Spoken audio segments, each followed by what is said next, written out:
May 1st, 2023 meeting of the Statesville City Council to order. I ask you to rise for the invocation followed by the Pledge of Allegiance to the flag. God, we ask for your blessings on this meeting. We ask that your wisdom would guide us as we seek to accomplish the goals on today's agenda. And may our actions and our attitudes please you this day.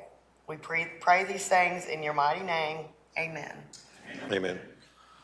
I pledge allegiance to the flag of the United States of America and to the republic for which it stands, one nation, under God, indivisible, with liberty and justice for all.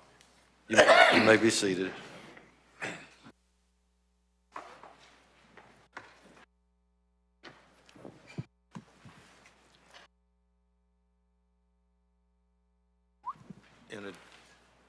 In adopting the agenda, we have moved items 10 and 11 to the consent agenda, and everything else that's on the consent agenda will remain. So with those modifications, is there a motion that we adopt the agenda? So moved. Motion second. All in favor, please say aye. Aye. Are any opposed? Motion carries. Item 5 is our code of ethics, which we enclose at every meeting, and on an annual basis, we reaffirm our desire as a council to try to abide by that, and in most cases, we do a pretty good job. None of us are 100%, so we have lapses, but we try our best to follow that and be respectful of you all and ourselves, and we ask and demand the same of you all in response. Before we get going, two things. Mrs. Allison, without her voice tonight. So she can still kick me in the side when I don't do right, but other than that, she'll be maybe less effective. But on her behalf, I want to report a great job by our staff in addressing a fallen tree in the South Statesville Park. It was brought to Doris's attention after quitting time on Friday. And as you all know, last week was a pretty rough week in the city of Statesville in terms of demands on our staff. But before nightfall on Friday night, the staff had secured the area and cordoned it off. And she said that the tree was cut down and removed before we got here tonight. So that's just another example of the work that our staff does.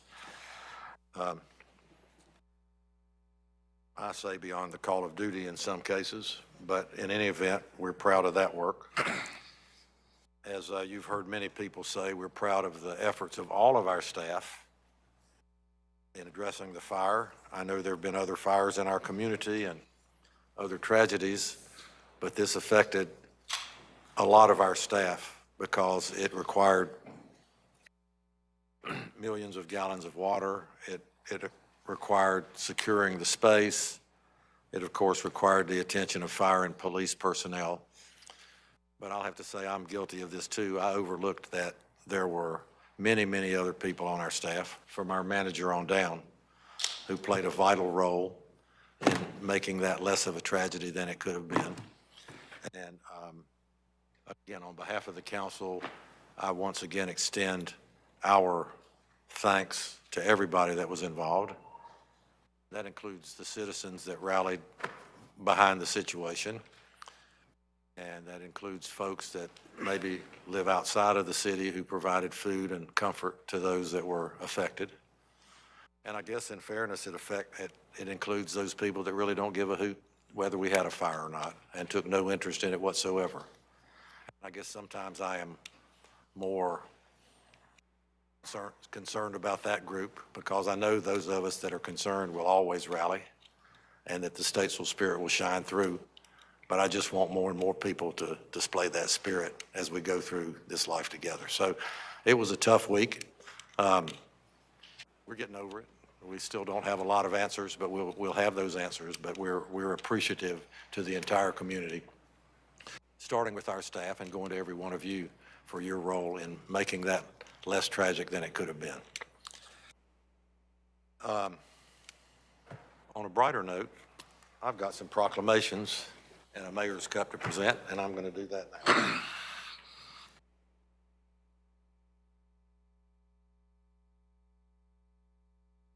I think I'll start with the mayor's cup.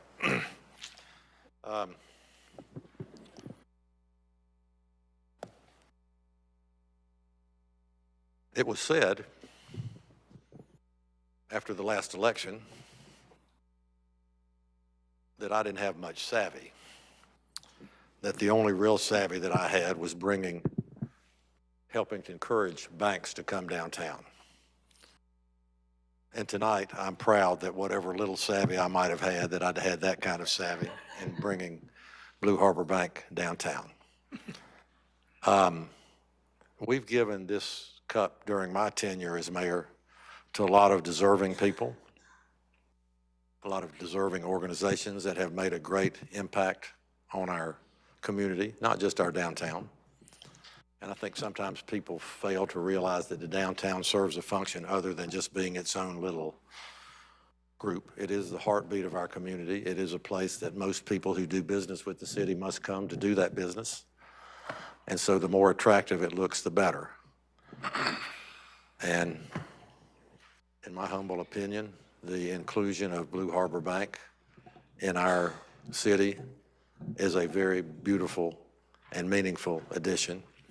And I'm proud of it. And I think on behalf of the City Council and the Statesville Community Appearance Commission that really makes this award and helps on a daily basis to make our community the beautiful place that it is, I would like to award the 2022 Mayor's Cup to Blue Harbor Bank. And it says, for making significant contributions to improving the appearance of Statesville. And it's awarded today, May the 1st, 2023. And I told some of the employees on the way in, I said, we even spelled Blue Harbor Bank like E.E. Cummings spells his name with lowercase letters. So I'm proud to present this, Doug. I'll present it to you on behalf of the community appearance and the mayor of Statesville, and congratulate you and thank you for your investment in our community. Thank you, Coach. Yeah.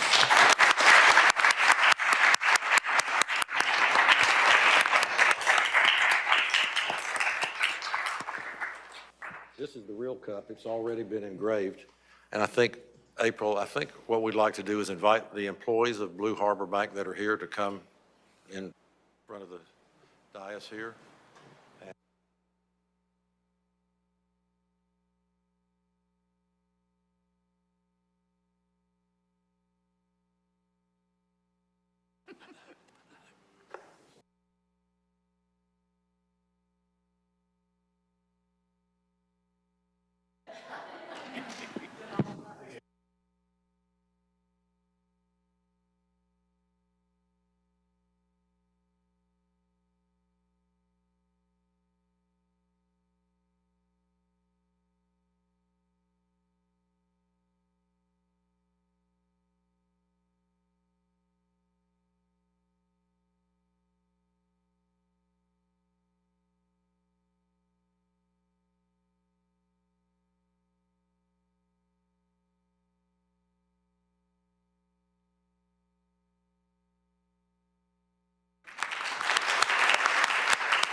All right.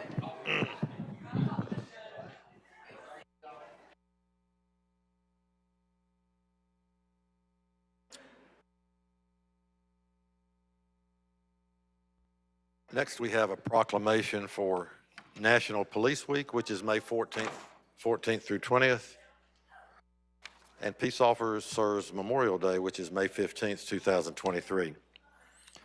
Whereas in 1962, Congress and the President of the United States have designated May 15th as Peace Officers Memorial Day, and the week in which it falls as National Police Week. And whereas National Police Week pays special recognition to those law enforcement officers who have lost their lives in the line of duty for the safety and protection of others. And whereas public safety officers of the City of Statesville Police Department stand watch over our citizens, selflessly risking their lives to protect individuals, families, neighborhoods, and property against crimes. And whereas the Statesville Police Department, past and present, who by their faithful and loyal devotion to the responsibilities have rendered dedicated service to the community. Now therefore, I, Constantine H. Coutay, Mayor of the City of Statesville, on behalf of the citizens of Statesville, do hereby proclaim May 14th through 20th, 2023 as National Police Week within the City of Statesville, and hereby proclaim publicly the service of law enforcement officers in our community and the communities across the nation. Throughout the City of Statesville, we urge and encourage all citizens to take time to appreciate our public safety officers and honor all police officers who have made the ultimate sacrifice in the line of duty. So I'll do like Patrick Mahomes, whatever his name is, and say, come on up here. All right? Chief? Gentlemen, let's see what April wants us to do. Yeah, right here. Is that what you want to do?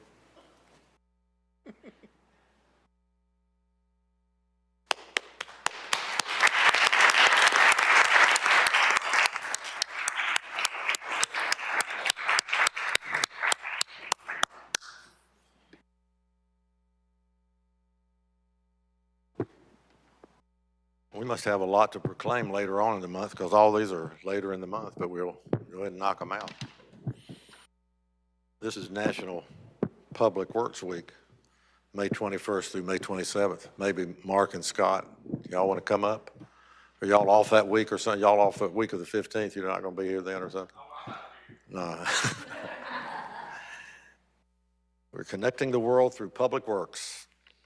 Whereas public works professionals focus on infrastructure, facilities, and services that are of vital importance to sustainable and resilient communities and to the public health, high quality of life, and well-being of the people of Statesville. And whereas these infrastructure, facilities, and services could not be provided without the dedicated efforts of public works professionals who are engineers, managers, and employees at all levels of government and the private sector, who are responsible for rebuilding, improving, and protecting our nation's transportation, water supply, water treatment, and solid waste systems, public buildings, and other structures and facilities essential for our citizens. And whereas it is in the public interest for the citizens, civic leaders, and children in Statesville to gain knowledge of and to maintain an ongoing interest and understanding of the importance of public works and public works programs in their respective communities. And whereas the year 2023 marks the 63rd annual National Public Works Week, sponsored by the American Public Works Association, be it now resolved that I, Constantine H. Coutay, Mayor of Statesville, do hereby designate the week May 21st through May 27th of 2023 as National Public Works Week. And I urge all citizens to join with representatives of the American Public Works Association and government agencies in activities, events, and ceremonies designed to pay tribute to our public works professionals, engineers, managers, and employees, and to recognize the substantial contributions they make to protecting our national health, safety, and quality of life.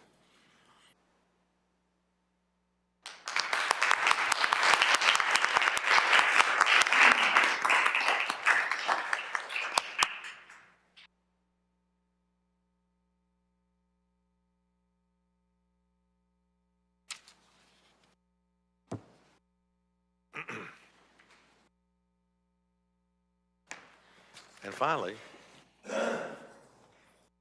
we want to recognize National Travel and Tourism Week, which is May 7th through 14th of 2023.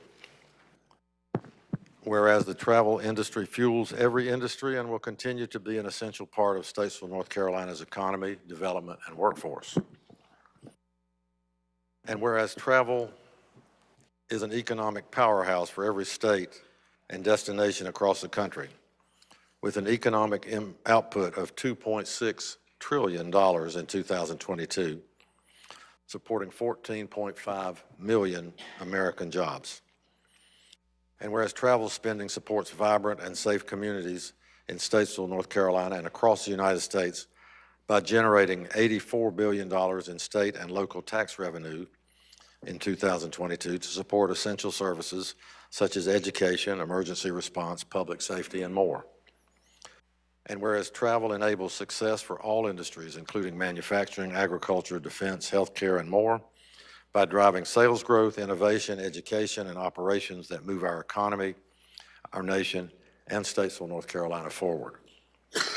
And whereas estimated annual visitor spending from our 22 hotels in Statesville, North Carolina is $72 million and growing, generating $1.6 million in occupancy tax collections. And whereas the travel industry's success will grow Statesville, North Carolina's economy and workforce, as small businesses account for 60% of leisure and hospitality employment in the United States. And whereas travel is an essential industry and we must continue to communicate that growing travel leads to economic growth, benefits businesses, and fosters mutual understanding. Now therefore, I, Constantine H. Cutay, Mayor of the City of Statesville, do hereby proclaim May 7th through 14th, 2023 as National Travel and Tourism Week in Statesville, North Carolina, and urge the citizens of Statesville to join me in recognizing the critical role this industry plays in our community. Jimmy Patel is the chairman of the CVB board, and I'll present this to him on behalf of the city.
Now we're going to hear from Julie Moore, our library director, who's going to give us an update on the activities at the Green Street Cemetery.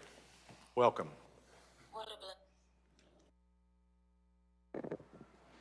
I never imagined I'd be here presenting.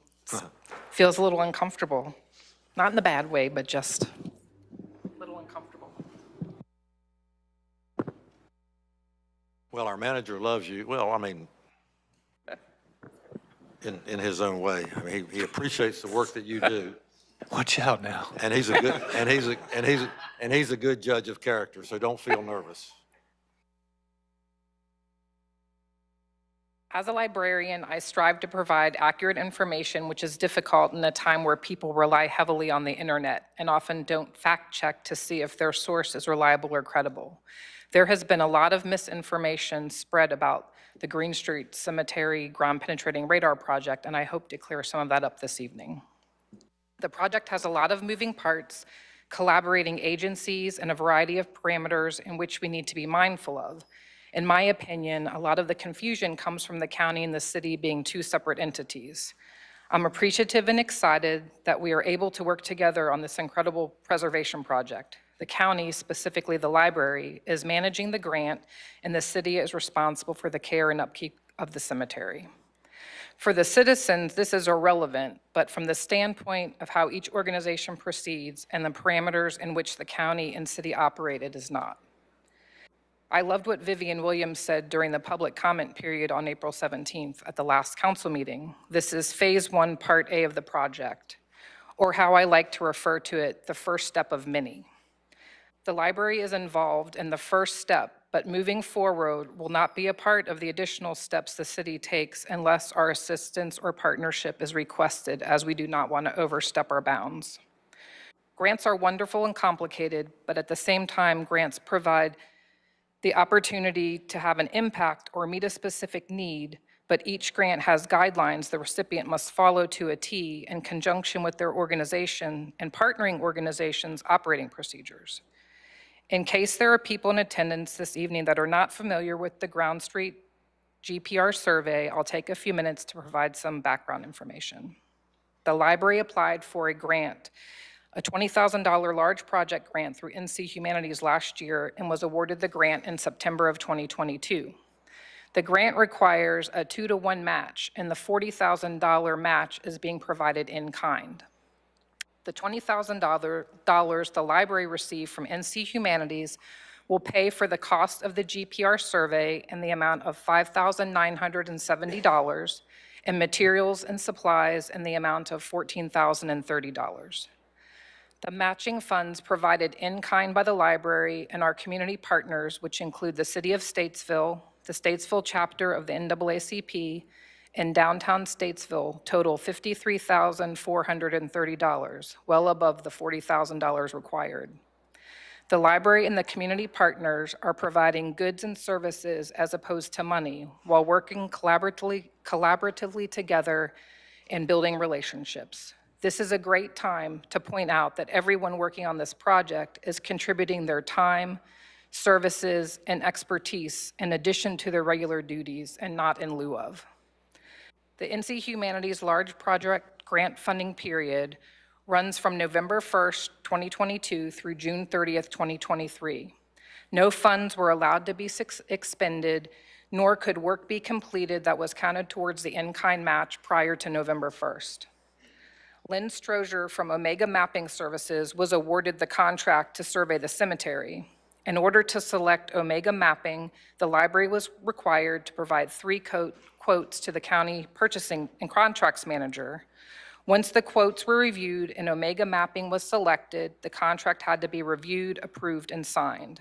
Once we had a signed contract in hand, we contacted Omega Mapping to schedule the survey based on their availability. Approximately 70% of the survey has been completed to date. Mr. Strozier started the survey Friday, March 24th and worked through Thursday, March 30th. As of March 30th, he had marked 1,673 graves with orange flags and documented 143 graves with tombstone markers for a total of 1,816. The library has since identified 9 more graves that had markers that had been grown over for a total of 152 graves with markers at this point. The area behind the funeral home required further cleaning in order for Mr. Strozier to accurately complete the survey. The City of Statesville began cleaning out this area on Wednesday, April 19th, with the cleaning and clearing estimated to be completed this week, weather permitting. This was a huge undertaking, requiring the removal of trees and a lot of overgrowth. Not to mention that prior to starting the survey, we had to obtain approval from the owner of the land behind the funeral home to be able to clear it and conduct the survey. I contacted Teddy Bowler at Iredell County Solid Waste and inquired as to how many loads of debris were brought to the landfill since April 19th. Mr. Bowler reported that 18 truckloads of debris were hauled from Green Street Cemetery with a chargeable weight of 29,280 pounds or 14.64 tons, with a cost of $585.60. The county approved waiving the tipping fees that the city would normally be charged. Once the cleanup is complete, we will schedule a time for Mr. Strozier to return and survey the remaining area along Elm Street and the area behind the funeral home. He had recorded the GPS coordinates for the 1,673 graves that he flagged up until this point, and once the survey is complete, he'll provide a map of the cemetery with the location of each burial, indicating whether there's a tombstone for that burial or not. On Wednesday, April 12th, from 12 to 5, The library hosted a community service program along with their partners, inviting members of the community to replace each flag with a permanent marker. A total of 35 community members assisted with this project throughout the day, including library staff, city staff, and members of the NAACP. In 5 hours, 1,400 flags were removed and replaced with permanent markers. The next day, Thursday, April 13th, library employees Joel Reese and Shelley Taylor returned to install the remaining markers, and a couple of community members showed up to assist. The permanent markers were selected at the recommendation of Mr. Strozier. In the future, if the markers are grown over with grass, their location will be easily identified with a metal detector. Also, if at some point small flat brick or stone markers are installed for each unmarked burial, the permanent markers should remain in place. The flat stone markers would not be able to be easily found if covered with grass. Once the survey is complete, the library will order additional markers needed and host another program, inviting the community to participate again. Let me just say that installing the markers is very physical work. There were several community members that stopped by and offered moral support and kind words, but were physically not able to assist with this aspect of the project. I will admit that I was sore for several days after installing quite a few markers myself that day.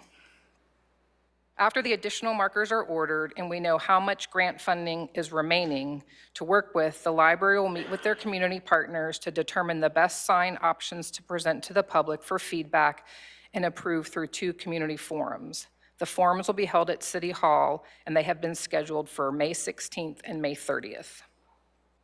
This project has been an honor and a privilege to work on. One of the things I love best about my job is the opportunity to have a positive impact on the community that I serve and have called home for 20 years. But this does not go without challenges. As with any project, program, or service the library offers, it's always hard to communicate and get the word out to the public.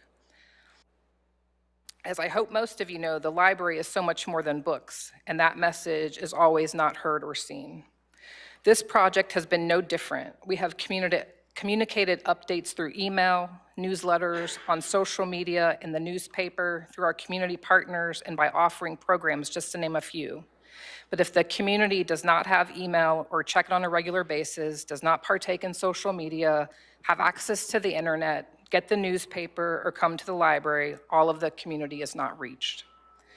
I also want to express my appreciation to the City of Statesville, the Statesville chapter of the NAACP, Downtown Statesville, library staff, the community, county administration, and Iredell County Solid Waste.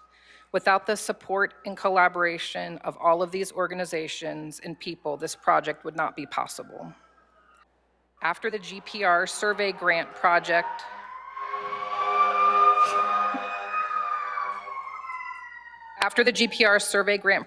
through NC Humanities is wrapped up, the Statesville NAACP has committed to assist with the cost of cleaning and repairing the headstones in the cemetery. Thank you for your time and attention, and I'm happy to answer any questions at this time. We have a question. I want to say to you and the staff, thank you. Thank you for your dedication, your support. I know it hasn't been easy, but we're making history together.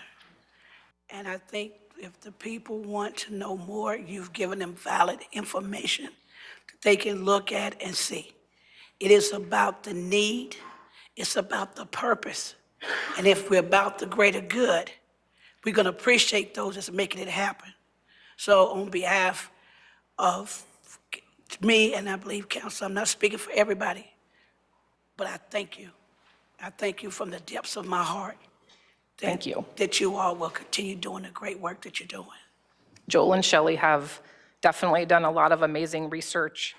If you're not familiar with what they've accomplished, Joel has searched a bunch of death records and death notices and death certificates, and he currently has 1,169 death certificates that he has scanned and posted online of those that are buried in Green Street Cemetery that he has documentation for. Wonderful.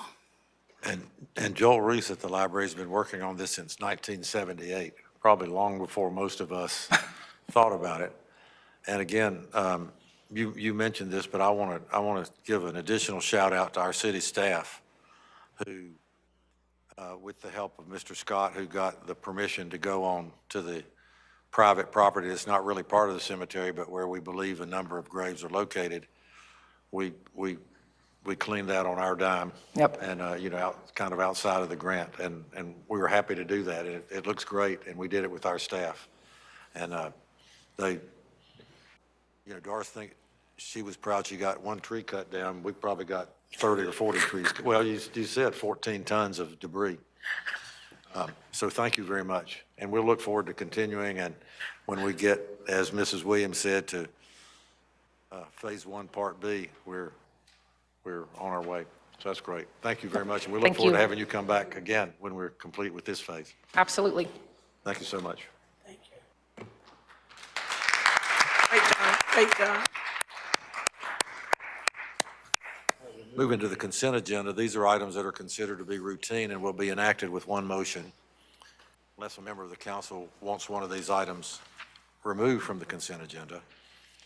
We have vetted these, as you know, during our pre-agenda meeting, so pretty much they'll be intact. And we have moved, as I said, a couple of items from the regular agenda to the consent. So let me go through the consent agenda. Item A is to consider approving the April 17th pre-agenda and city council meeting minutes.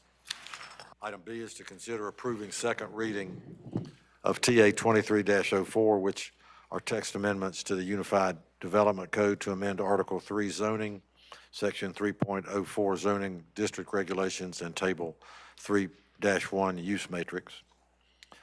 Item C is to consider approving second reading of TA 23-05, which are text amendments filed by the City of Statesville to amend the code, Chapter 21, Article 3, Sections 2183 through 21-86, and the Unified Development Code, Article 1, Section 1.02, 1.03, 1.04, 1.05, and Article 8, Section 8.06, and Article 9 definitions. Item D is to consider approving a resolution directing the city clerk to investigate a petition of annexation of AX 23-07 from Clayton Homes of Statesville for the property located at 413 Twin Oaks Road, to receive the city clerk's certificate of sufficiency, and to consider approving a resolution setting the date of May 15th, 2023 for a public hearing for that petition of annexation. Item E is to consider approving second reading of annexation request AX 23-04, which is an ordinance to annex 3 properties located on White Mills Road Drive, and that's called the Larkin Front 9. That's an expansion of the Larkin subdivision. F is to consider approving Samet Corporation to be the prime contractor for the construction of a new airport terminal building. That's an approximately $10 million project, and we've been planning that, and now the construction phase will begin with the employment of Samet Corporation to be the prime contractor.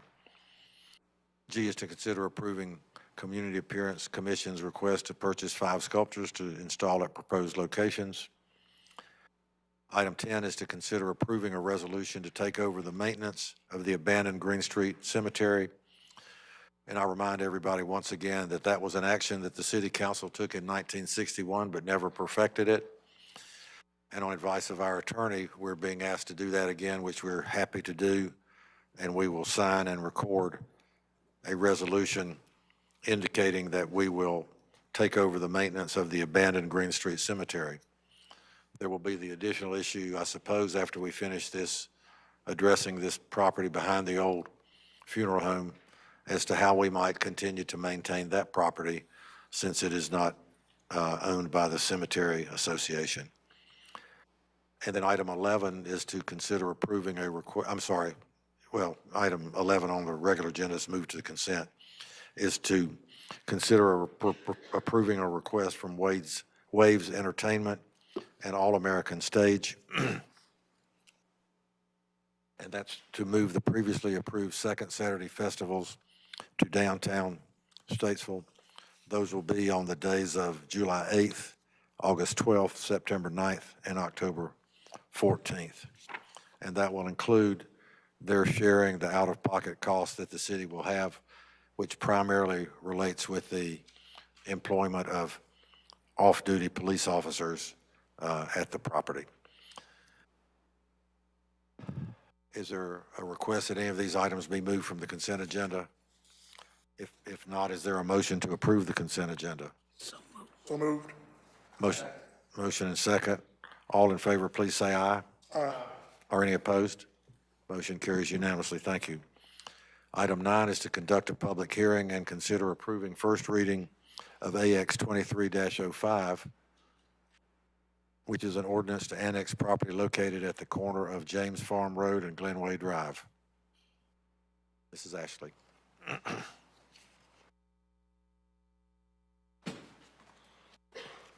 Thank you, Mayor, council members. This is a public hearing for annexation of Falls Park. We call it James Glen Multifamily Apartments.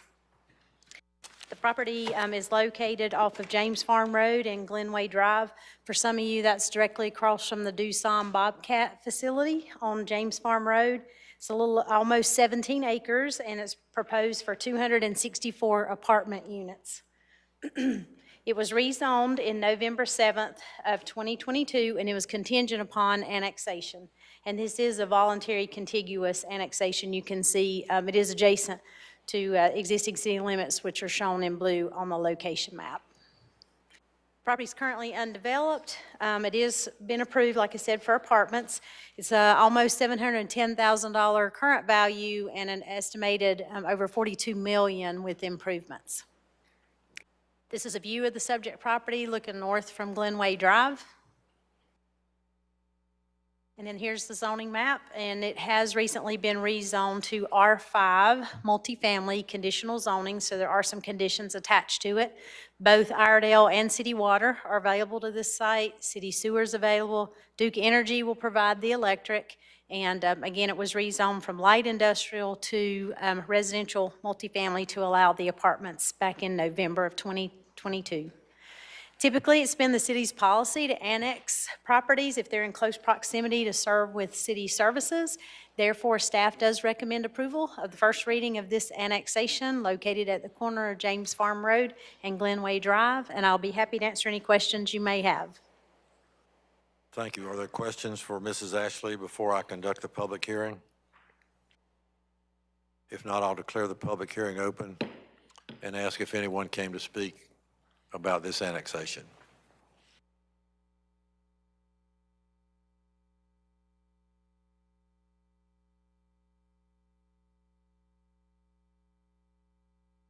And if you'll please give us your name and address for the record, please, sir.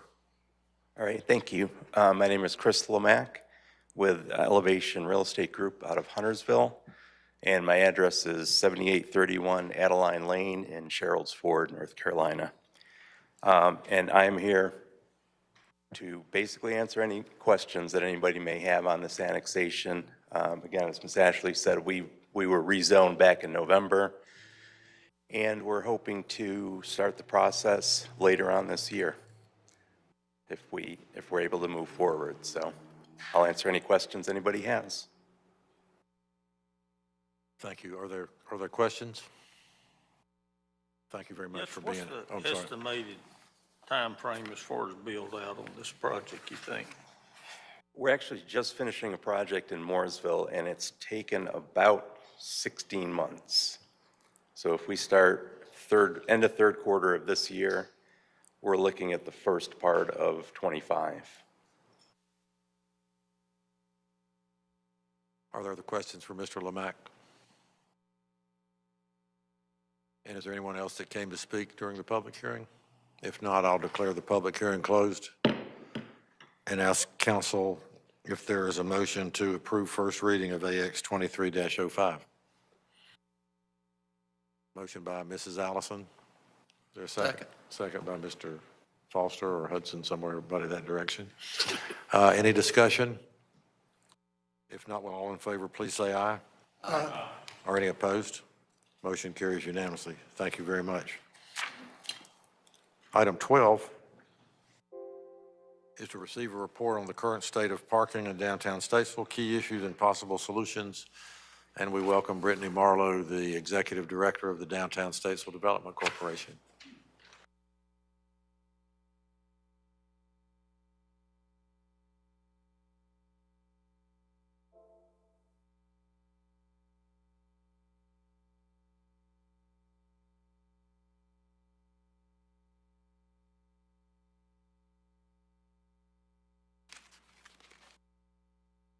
Okay. Good evening, Mayor and City Council. Thank you so much for letting me be here this evening. I'm sure you guys are aware that this conversation has been an ongoing conversation for many, many years now. My predecessor, Mayor Tomlin, and myself involved as a previous board member have talked about parking in downtown for many years, and I've participated in quite a few parking counts over the years. So this is just hopefully giving you guys a little more update information to let you know where we are currently. The first thing that I'd like to show you guys, and this was of course included in your packet, is just a lovely little map regarding our public parking supply in downtown. You'll see the blue areas are parking lots. All of the yellow shaded areas are 2-hour parking, some of it being on street, and then the small lot behind the clock tower that connects to Cooper Street being 2-hour as well. We have approximately 300 on-street and 2-hour limited parking spaces and approximately 580 parking spaces that are not time limited at all within downtown. And as you can see, the bulk of, which makes sense as the city owns the most property right here around City Hall, that most of those parking lots are centered around City Hall, the police department, and the Civic Center. We did, upon researching just exactly how much parking studies cost, we decided that the first and best use of money and time would be to do an initial parking count. So myself and members of the Economic Vitality Committee pitched in to do these parking counts. We went out 6 days in a row, and excuse me, not in a row, 6 days, beginning on Tuesday, April 11th at various times throughout the day, and counted the number of parking spots that were occupied. And you can see I have it divided up there by areas of the 2-hour parking, and then also in divided up by the public parking lots. A couple of things that I do want to note is that the first week, the Tuesday, Wednesday, Thursday, and Friday, and actually, those first 4 days, that American Renaissance School was actually on spring break. So you see there's a nice little jump starting that next week on Tuesday. They had a teacher work day on Tuesday. There's a nice little jump starting the following Tuesday. They can definitely be accounted for in, just teacher and parent parking. And I would also like to point out that the most consistently used parking lots, as you can see right here, the police, the parking lots surrounding the police department. Now, of course, I didn't count the parking lot that is just north of the police department, as that's only for police use. However, in the police department lot there is everything between where the ABC store is, H&R Block, all the way back to the police department. That's used for public parking, also, of course, police department and various other city departments as well.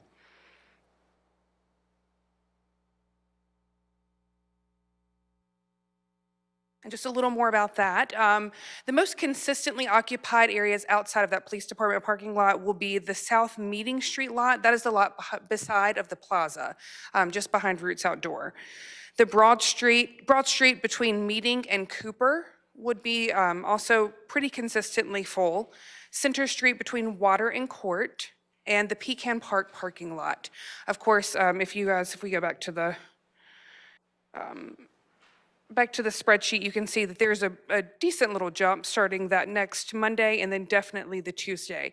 It was at capacity on Tuesday and Wednesday that we last counted due to ARS being back in school.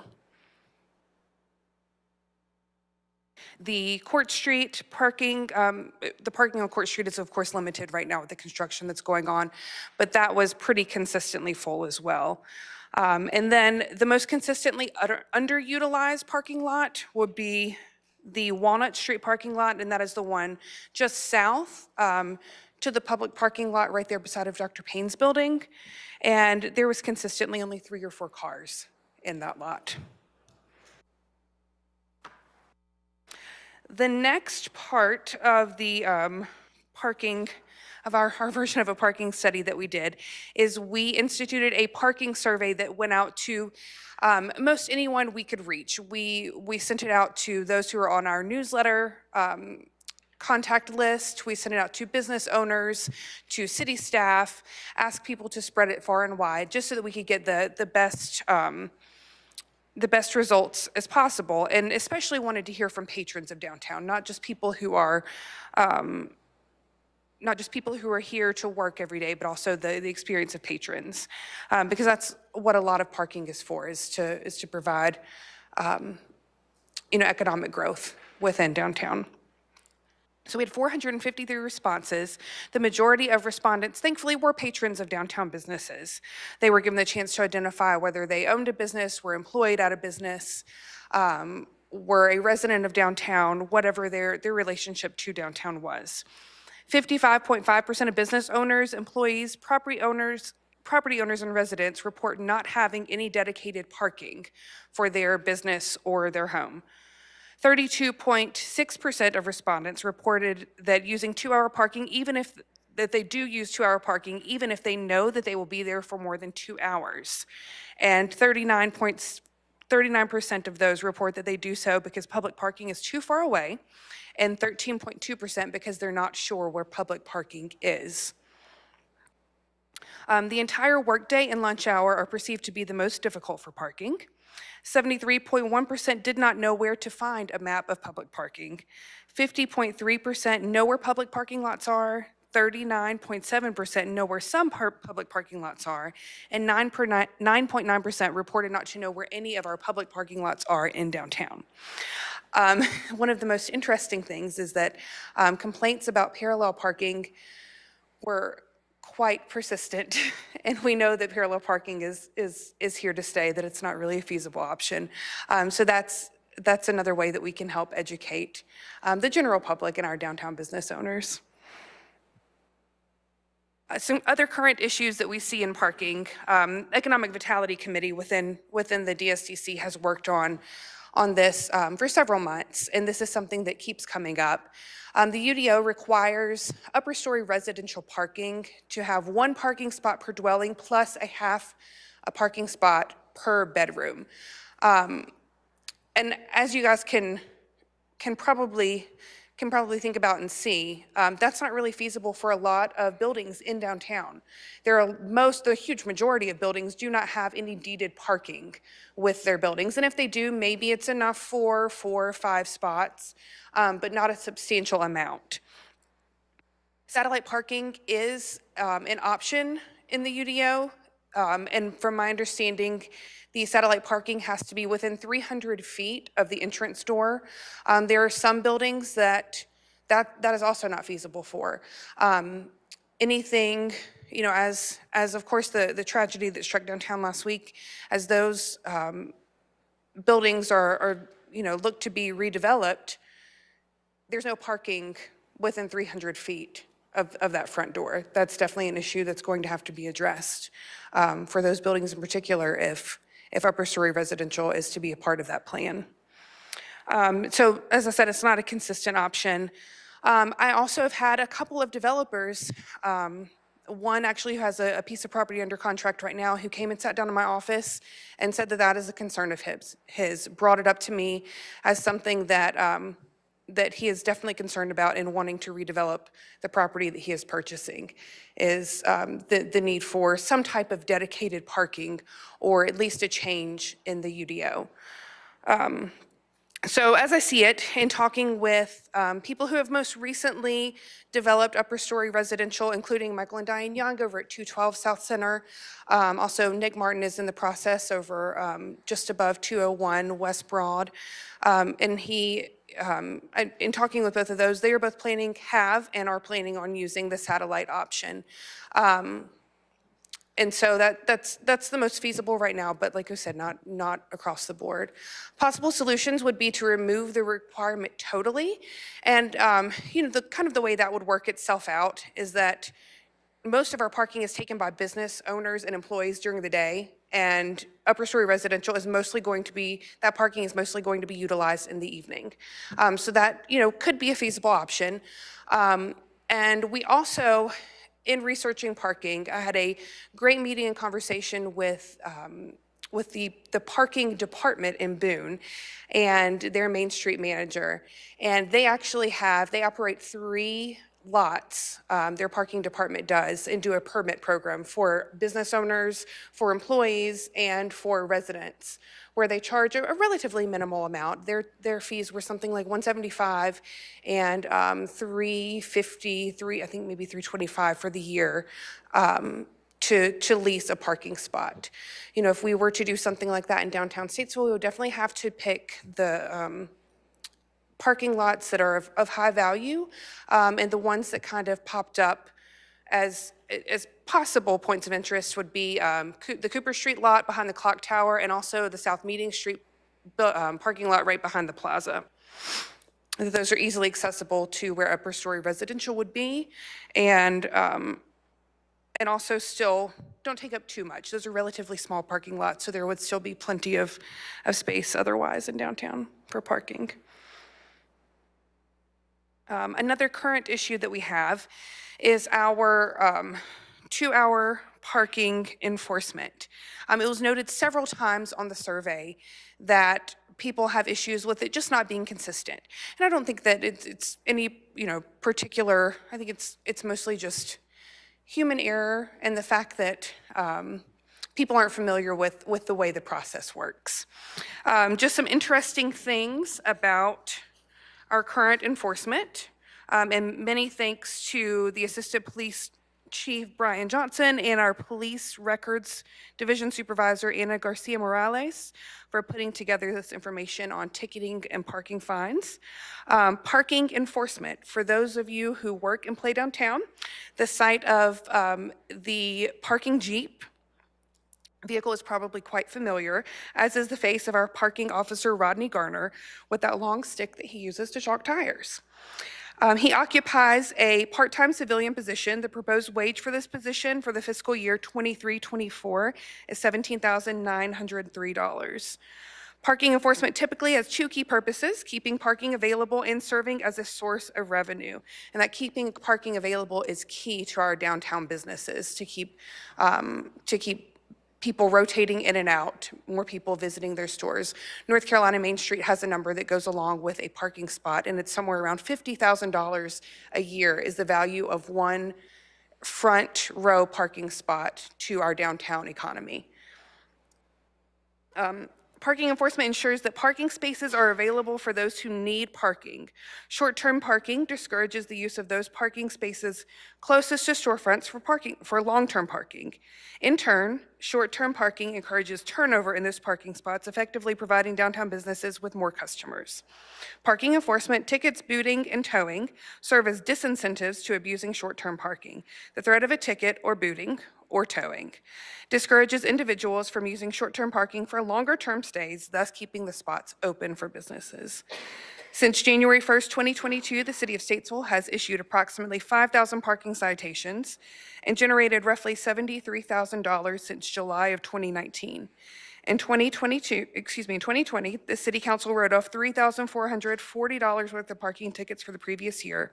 The Council has subsequently voted down to write a write-off and has not received another to vote on.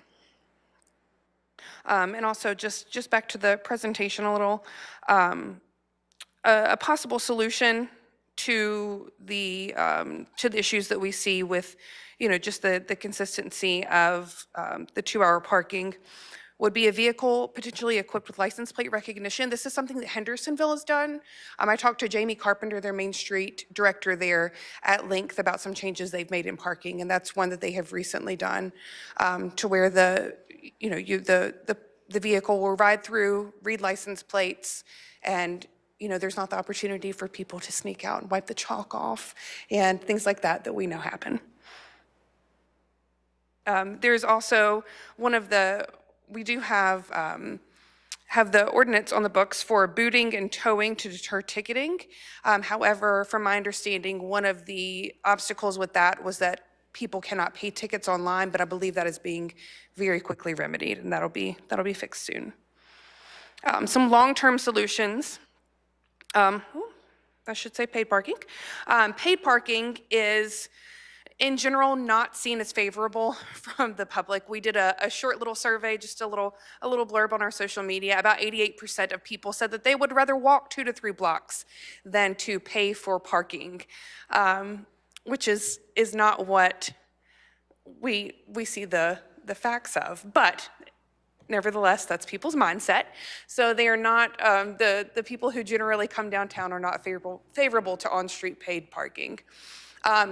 It is something that probably is going to have to be discussed in the future. So I just wanted to put a little bit about that in the presentation. As I see it, the options are meters or parking kiosk with apps, and probably sticking to the same hours that we have right now for ticketing, the 9 a.m. to 6 p.m. Monday through Friday. Something super low cost. Boone actually only charges, and they have a much larger parking issue than we do. They are landlocked. They have fewer parking spaces, more businesses, and they only charge $1 an hour for their on-street parking. The income potential is pretty substantial. Just the quick numbers: an average of 50% occupancy, as we see, as from the overall parking counts that we did. And of course, the parking occupancy was actually higher in 2-hour parking. So this is a very conservative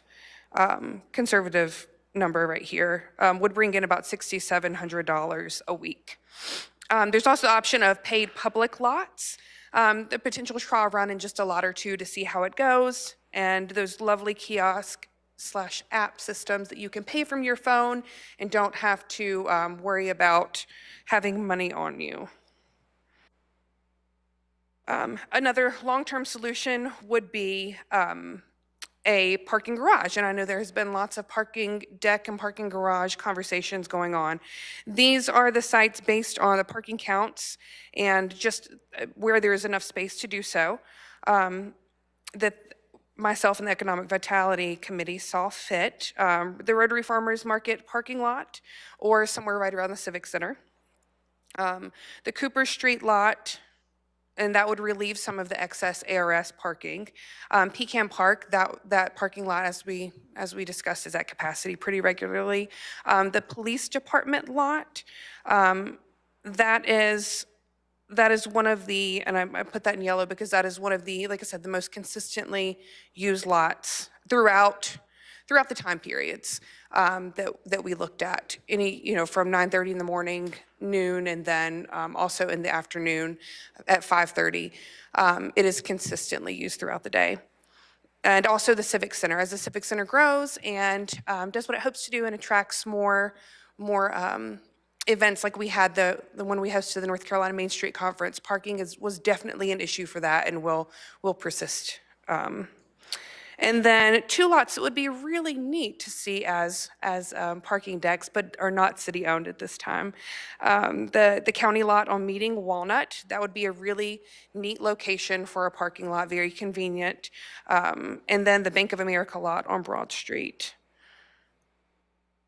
And this is a little bit about what DSCC plans to do and is in process of doing, just to help with some short-term solutions.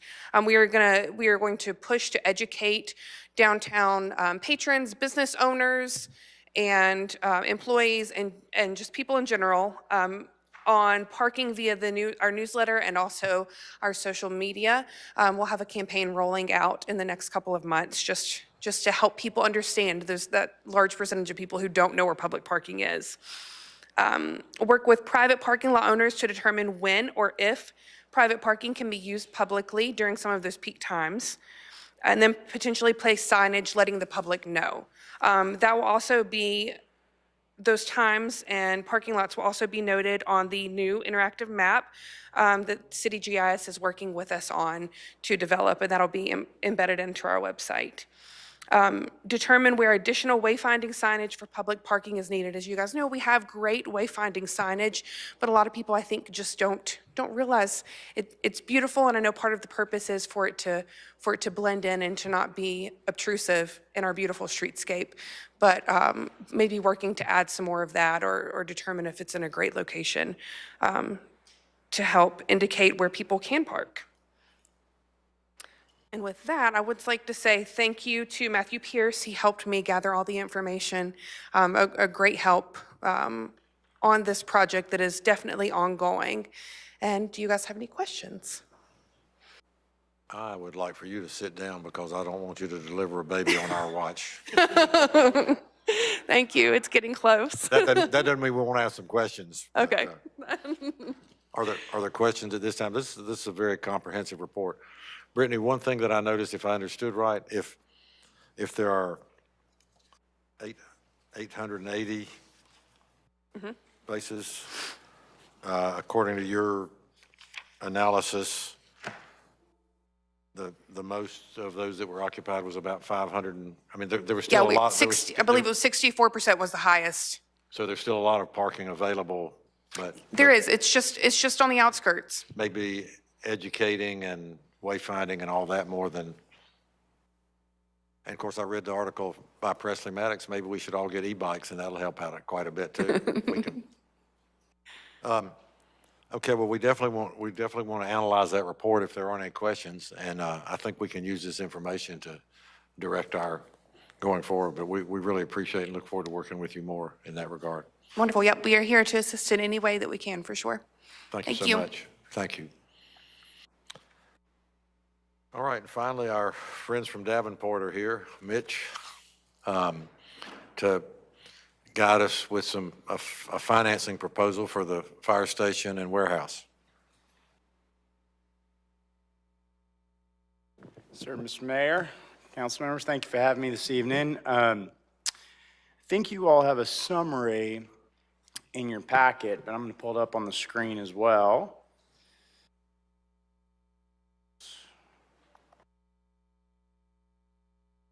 There we go. So appreciate y'all having me this evening. We are working on the financing for a portion of the fire station and the municipal warehouse operations center.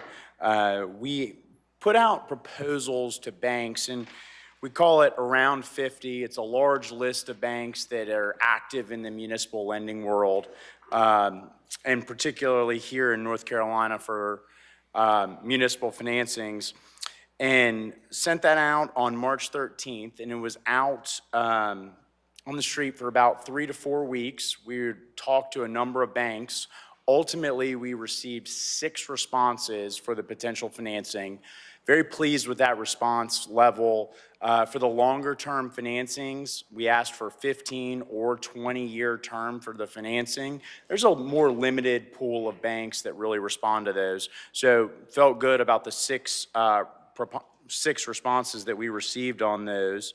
And we did ask for a not to exceed amount of $12 million. It was $10 million for the municipal warehouse center, $2 million contribution for the fire station. Ultimately, this financing will be secured by the new fire station. So there'll be a mortgage or a deed of trust on that new fire station. Of the 6 responses that we received, only Truist Bank held their rate through our proposed closing date, which is in mid-July. So it was a little longer period of time that we asked for these responses to be held firm for, and Truist was able to make that work and hold that through July. But we wanted to get the request out to banks and get the responses back in order to provide time should there not be a bank willing to provide the longer term. Obviously, you all have read the newspapers and stay in touch, you've seen the turmoil in the banking world lately. So we wanted to play it safe, see what we got back early, and felt good that we got the Truist response held firm through mid-July. There is a summary of all the responses that we received from other banks that are not held firm through the closing date in the back. But for tonight, unless you all have questions, we're going to focus on that Truist proposal. That's the only rate that we have that we can select now and will not change as long as we close in mid-July. I think you all know me well enough that if you want to interrupt me, please feel free. I'm happy to answer questions along the way. But page 3 of the handout that you have is a summary of this Truist Bank proposal. And there's a few things that I'd like to draw your attention to. As I mentioned, we requested both a 15-year and a 20-year term. And so you can see on the left-hand side of the page, lines 1 through 4 represent the 15-year term. And we received 3 potential interest rates from Truist Bank for that. And the varying interest rates depend on what we call the call provisions or the prepayment provisions of the loan. It really lays out when are you able to prepay that loan early, whether it be to pay it off completely and take it off your books, or whether to refinance it for a lower interest rate if the market supports that. And so the three options that they provided, and these are going to be the same 3 options for the 20-year term, are what's called a make-whole call provision. Essentially, this is a really long, detailed calculation that says any benefit that you can get from a refinancing, if the interest rate environment is lower when you want to pay off the loan than it is when you put the loan into place, you will pay the bank a penalty equal to that difference. So it essentially eliminates any economic benefit of refinancing or paying off the loan early. And it provides a little bit of uncertainty surrounding if there was a need to pay off the loan, what that penalty would be.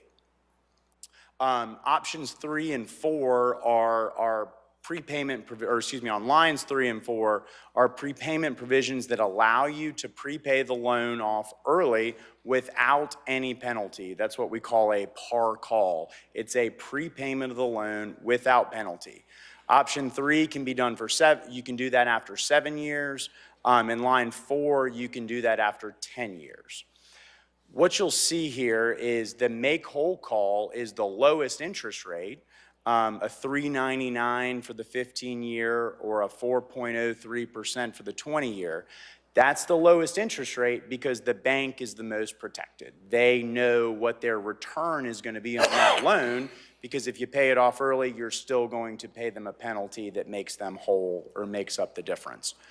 The 7-year and the 10-year par call, the 7-year par call is more expensive. It's a 428 on the 15-year, a 456 on the 20-year, versus the 10-year par call on a 15-year, a 404, 20-year, a 413.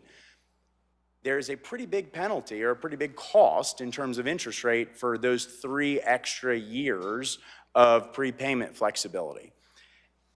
May ultimately be worth it if you're able to refinance or have a need to pay it off early. But as we talked through this with staff and council, we focused on that 10-year prepayment provision. That felt like it was the right blend of prepayment flexibility. You can pay off the loan early if you're able to, but it was a lower cost in terms of interest rate that you'd be locking in now compared to that 7-year prepayment option. So in this Truist proposal, those are a couple of the key considerations, obviously, interest rate and prepayment provisions. Those are the 2 that I wanted to focus on this evening. I know, Mr. Mayor, you and I had an opportunity to talk earlier today, or right before the meeting, and you'd asked a question about, at that 10-year mark, how much is left outstanding on the loan? What would be the balance that you could pay off or refinance? On the 15-year option, there would be about $3.4 million left outstanding. And on the 20-year option, there would be about $5.1 million left outstanding.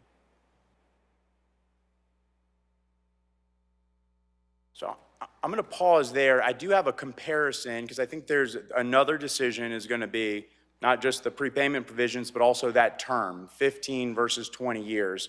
I got another page that I think will be helpful for you all when considering that, but let me pause there and see if you all have any questions about the Truist Bank proposal or prepayment provisions or any other terms of that loan. I'm happy to answer any questions. Okay. I'm going to jump forward to the next page here. I think this will be helpful for you in thinking through the 15 versus the 20-year term. What we've run, again, is all of the 10-year par call, 10-year prepayment scenarios in this case, those being the ones that we're ultimately recommending. And column B shows you the annual debt service associated with the 15-year loan and the total debt. Column C shows you the annual debt service associated with that 20-year loan and then the total debt service down at the bottom. Column C is the comparison.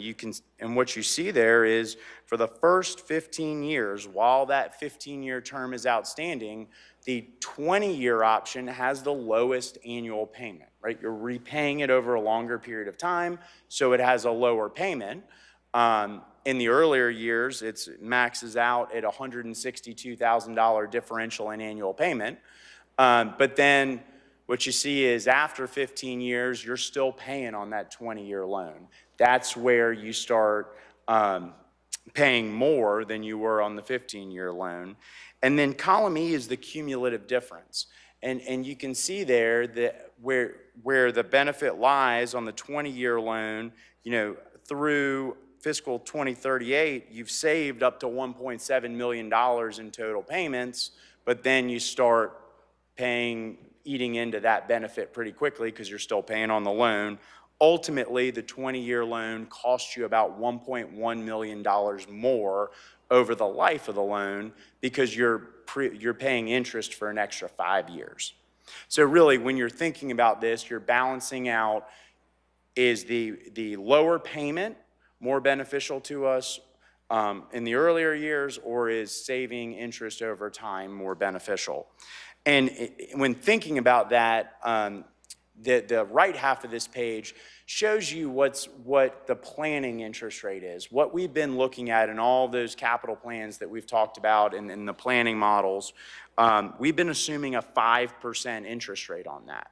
So what you see is both of these options compared to that planning rate.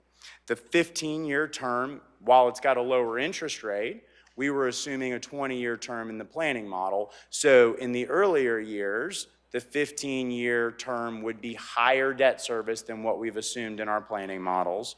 So those would look a little bit worse with the 15-year term. And the 20-year term with the lower interest rate is lower than what we have in the planning models. So let me pause there. Before I do that, one other thing to consider when thinking about the 15 versus the 20-year loan, in the options that we're recommending, you do have that 10-year prepayment option without penalty. So if you chose the 20-year term for the lower interest rate, and you did better, you had more money available at the end of 10 years, you could choose to prepay that loan early and reduce the amount of debt that's outstanding on it. So that's maybe a blend of the two if you chose to think about it that way. But ultimately, after talking with staff and bond counsel, as I mentioned, we are recommending moving forward with the Truist Bank proposal. It locks in your interest rate now. You're not subject to the market environment going forward. You can lock it in, work on your budget now, and go ahead and plan for that.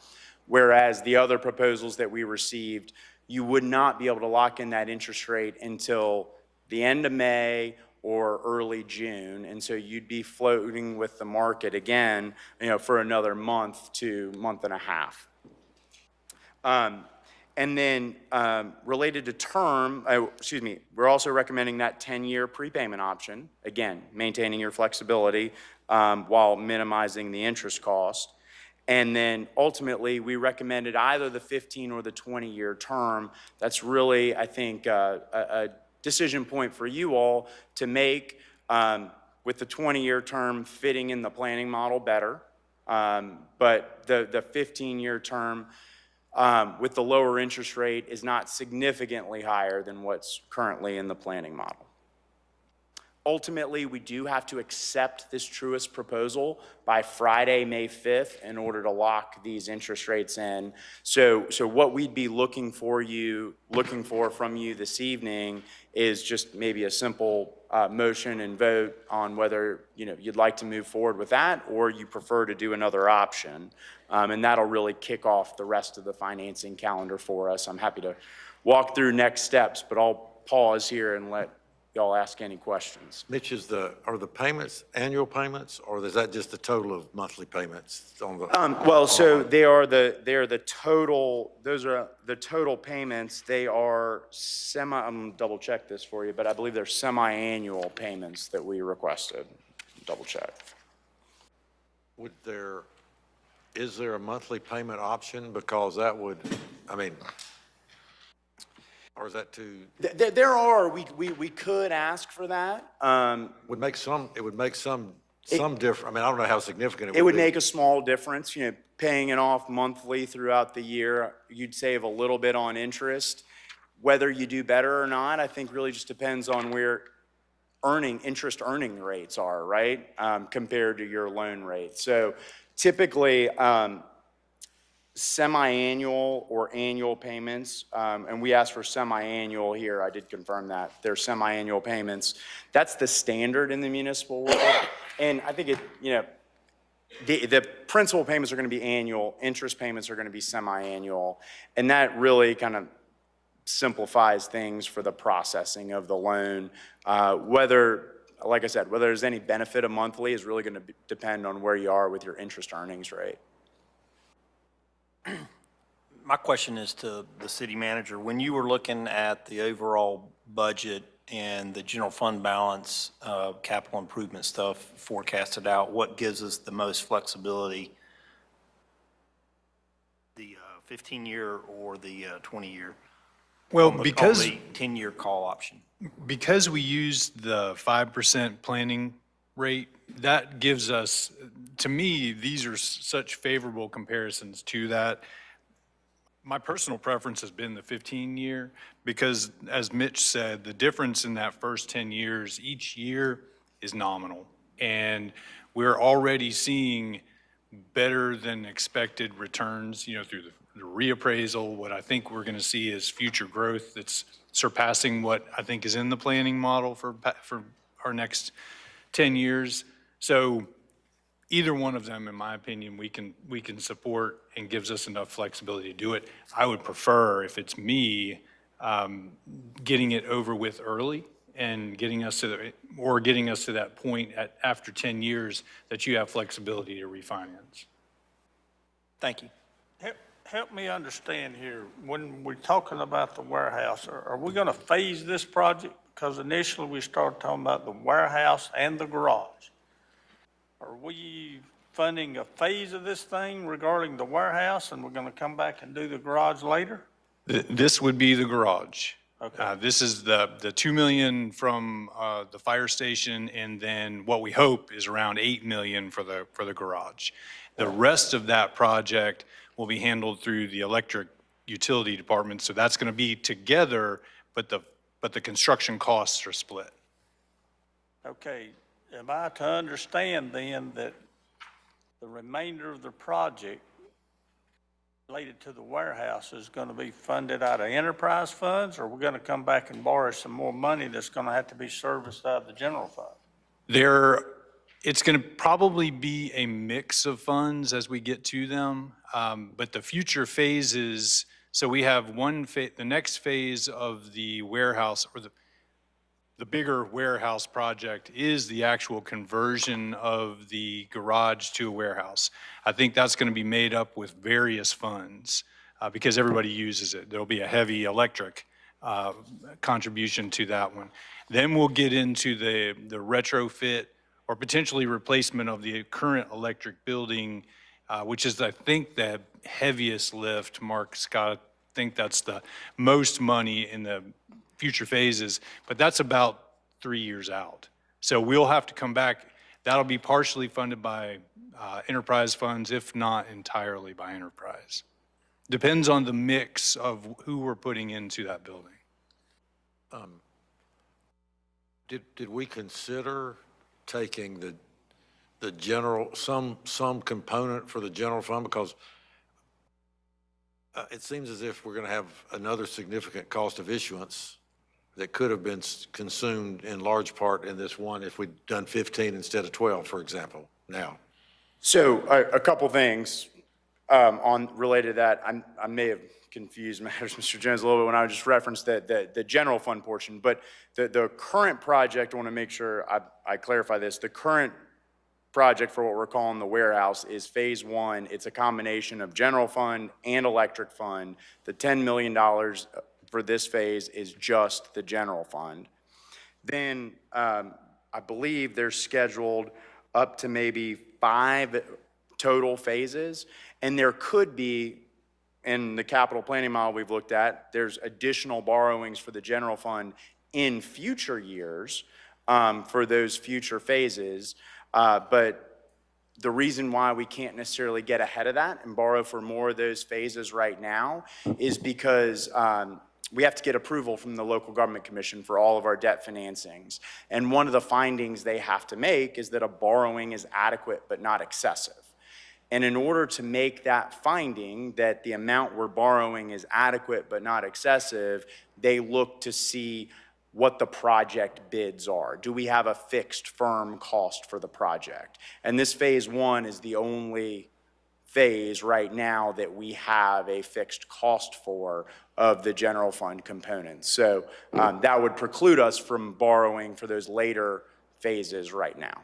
And to add to what Mitch is saying, it would be all but impossible to get to that point, because if you remember how we're doing the warehouse project, we're shifting, we're starting with this, and then we have to shift to build out the entire project.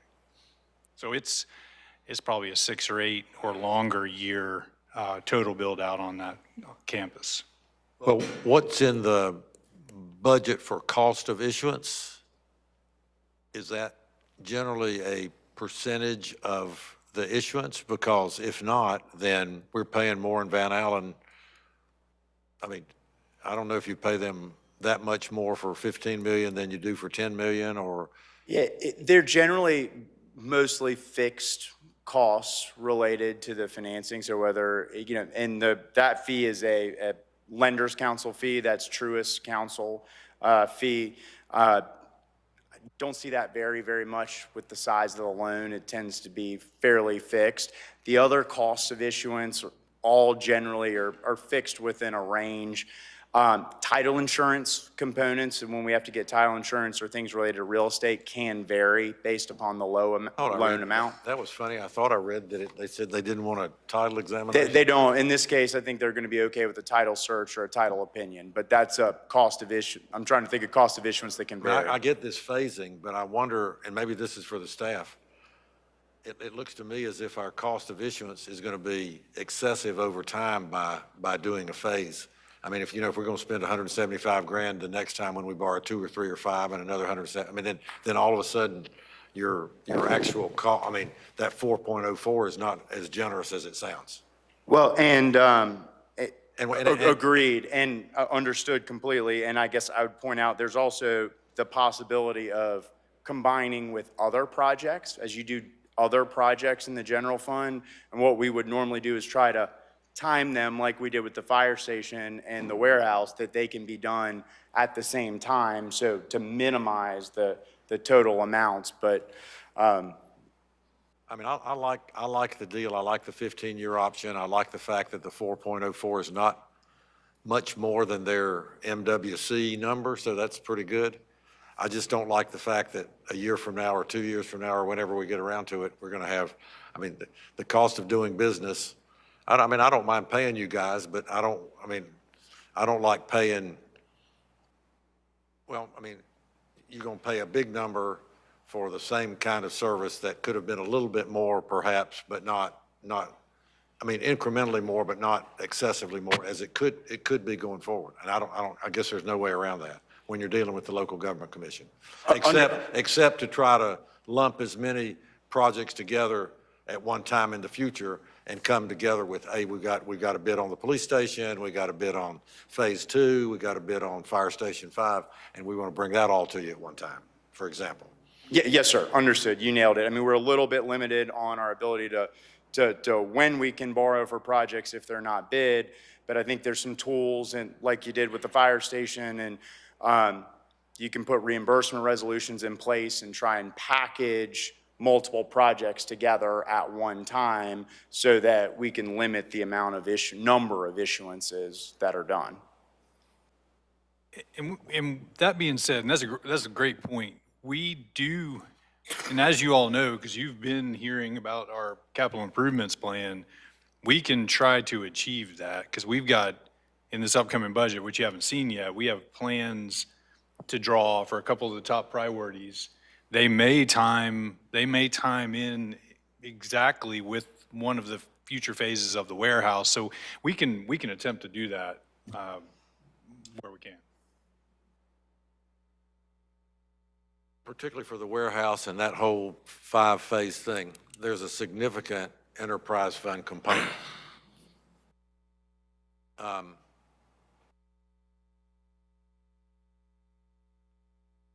Is it possible, for instance, if we decided that phases 2 and 3 would be paid all by the electric fund?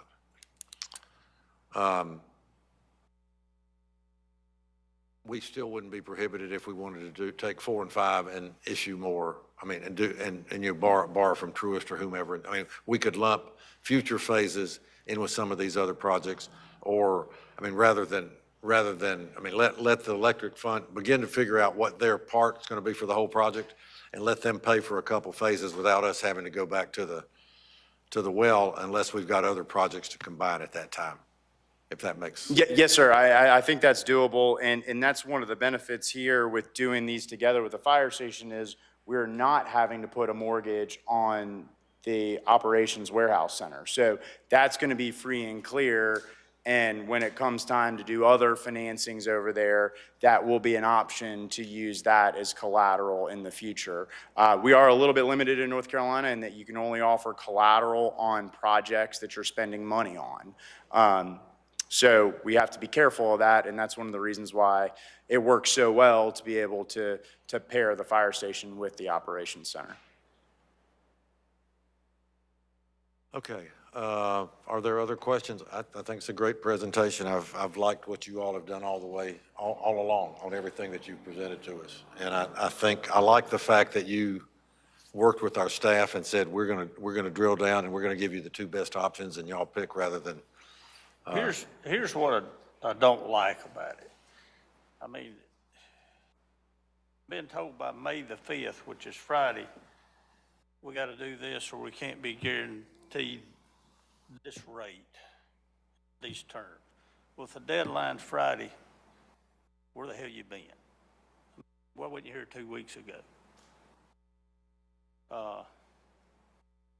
The other thing is if this is going to be paid all out of the operational budget, then why aren't we paying at least some of it out of that cash reserve we have so that we can reduce the budgetary impact in subsequent years like I've been arguing?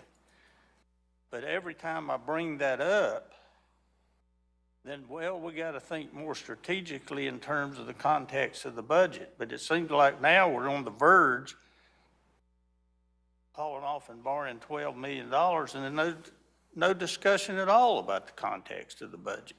Well, if it needs to work one way, it needs to work both ways. I was just looking, if you did pay some of that money down here and you were on the 20 year, I mean, if you paid half of it down, you could save yourself $300,000 a year, and that gives us more latitude to do some other things. And when we finally got the numbers on reval, I think we're looking at about 6.1 million in new money. I'll go down my list again. $1 million for the police we've already committed to, and I'm not willing to back out of that. I think that was absolutely necessary. We got $3,300,000 for the pay study. If Ron goes through, and I'm not going to throw the percentage out because I don't want to box him in, the pay raise, which is sorely needed because our folks have been taking it on the chin the last couple of years, like the rest of us. And believe me, in my small business, getting help is a competitive market right now. You got to pay them a pretty good rate or you're not going to get good help. So that was 1.8 million. Then we're going to eliminate the solid waste fee. And if we do this, we're down to a little bit about $2 million. And for heaven's sake, we're hitting the folks with a 31% tax increase. We hadn't even spoken of any potential tax relief on that. So that brings me down to what's the expected increase in sales tax revenues in terms of real dollars? Do we know that yet? I don't remember the exact number off the top of my head. We're kind of assuming relatively flat with this year. But again, this year's been a growth year, as they have been for like the last 3 or 4. Well, the other thing, Steve, even under this 15-year scenario, we're going to need $3.5 million to pay it off at the end of 10 years. So that's, I mean, one option then will be to go to the fund balance and just say we don't need to finance it further. We've got our benefit from the financing part of this, and let's just, if we're still in good shape, we'd have that. I mean, that's what I see of some of the flexibility of that cash reserve or general fund balance, whatever you want to call it. One last consideration I had, and I'll applaud him again, the manager, he put 1.4 in, and my interpretation of that is operational capital needs. But 6% inflation, if it holds up, and it looks like it sure ain't transitory, folks, the price of everything doubles about every 8 years. That 1.4 in 4 or 5 years is not going to be enough money. You're going to have some latitude in this budget to add to that, or you're going to begin to fall behind again on operational capital needs.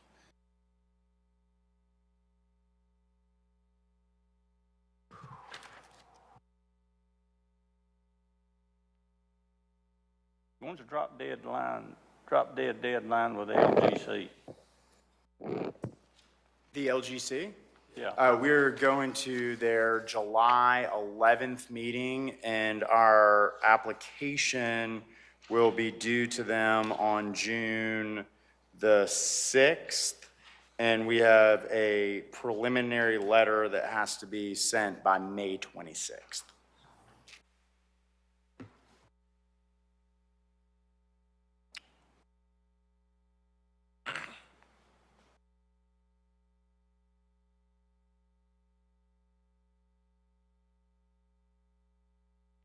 And Councilman, the quick turnaround, and Mitch, correct me if I'm wrong, it's because Truist has given us, they're the only ones that has given us a true rate.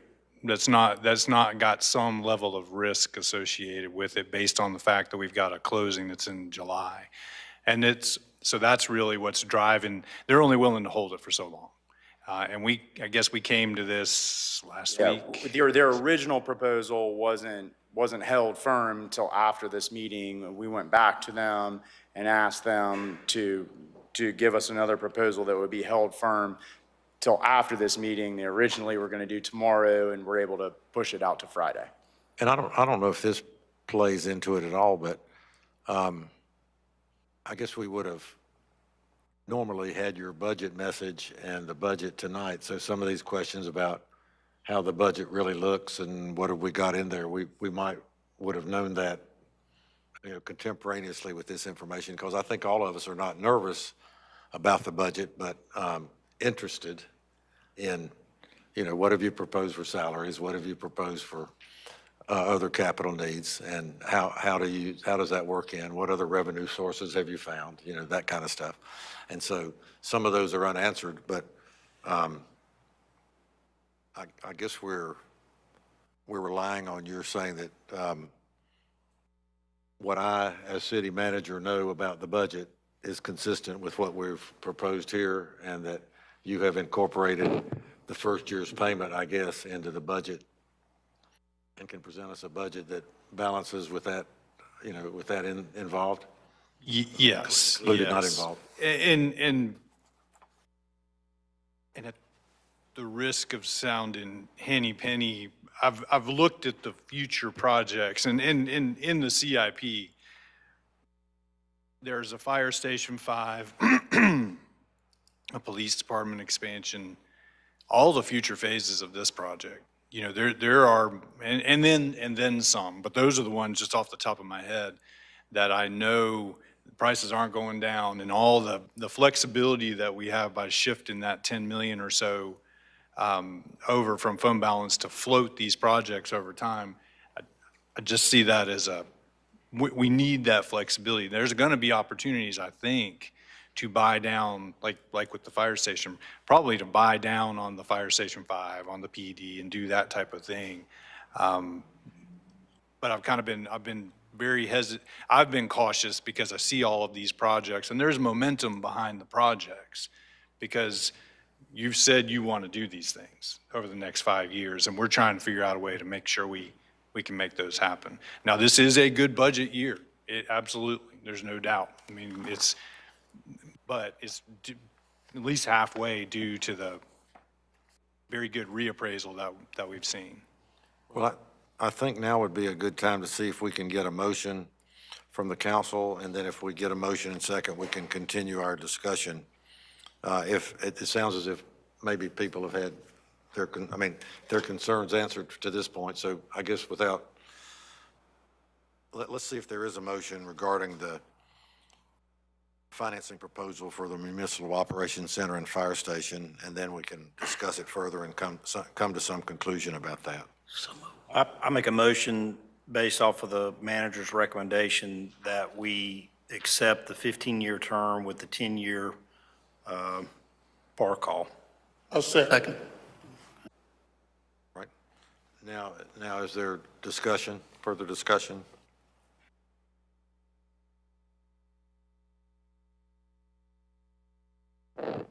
Say that The again, fund Amy. balance threshold, it was a minimum of 25% in a goal of 30%. So basically the range between those two.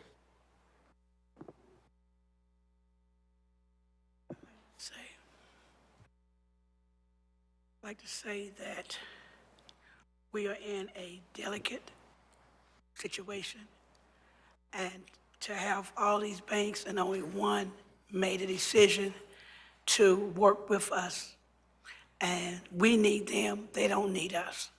So to further this process, then we've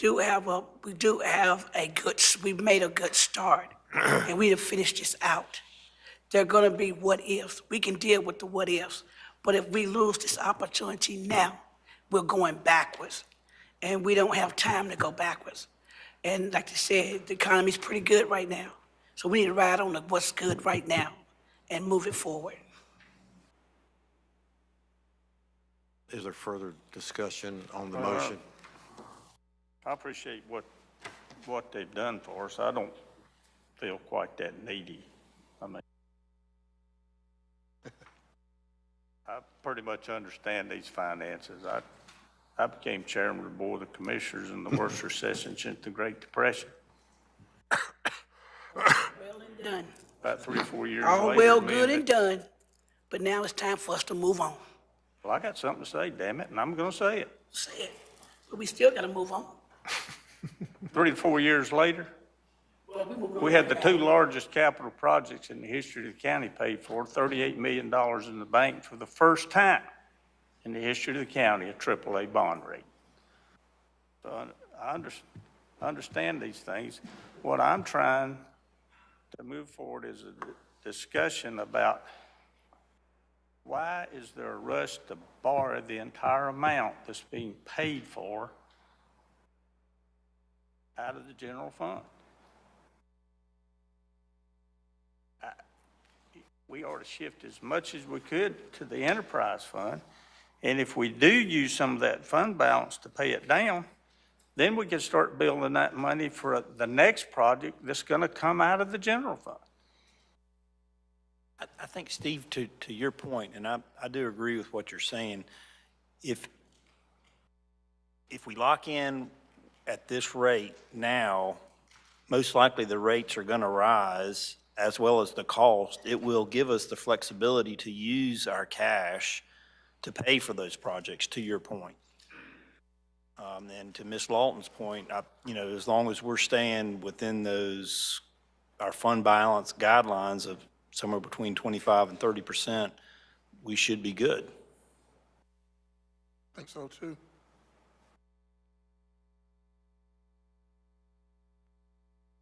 All right, anticipating a division, I'll ask that for all in favor of the motion, which is to accept the 15-year financing proposal with the 10-year par call, please raise your hand. Those opposed? I support the project. I just think there's a better way to finance this thing. Well, I think we all agree with you that we want the enterprise fund to bear its fair share of this project. And I think Mitch said that part of this first phase is being borne by the electric. And I want us to look more carefully at the electric and other enterprise funds that may be able to participate in the rest of the warehouse complex project. Okay, well, we thank you very much. We look forward to seeing you in the near future. Yes, sir. Thank y'all for having me back. Okay, and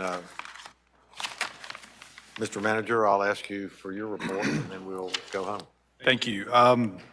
As the mayor pointed out, no budget tonight. I apologize. I did talk to Michelle earlier today, and we are ready for the 15th, so it's there. We just couldn't